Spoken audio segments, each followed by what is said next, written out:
Wills Little Flower School and কলেজের বার্ষিক ক্রীড়া এবং সাংস্কৃতিক প্রতিযোগিতার যেমন খুশি তেমন সাজো সেই অনুষ্ঠানটি অনেক চমৎকার একটি ইভেন্ট। সেটি দেখতে পাচ্ছি আমাদের Wills Little Flower School and কলেজের বাংলা মাধ্যম, ইংলিশ মিডিয়াম এবং ইংলিশ ভার্সনের শিক্ষার্থীরা এভাবেই মর্নিং শিফটের শিক্ষার্থীরা যেমন খুশি তেমন সাজো হচ্ছে অংশগ্রহণ করেছে।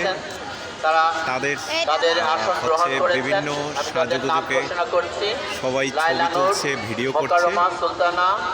তাদের সকলকে অসংখ্য ধন্যবাদ। তারা এইভাবে হচ্ছে অংশগ্রহণ করেছে এবং স্কুলের এই প্রতিযোগিতায় সকলকে আন্তরিকভাবে শুভেচ্ছা এবং অভিনন্দন। তারা নিজেদের মন থেকে এভাবে সেজে এসেছেন, সেই জন্য তাদের সকলকে সকলের জন্য শুভকামনা।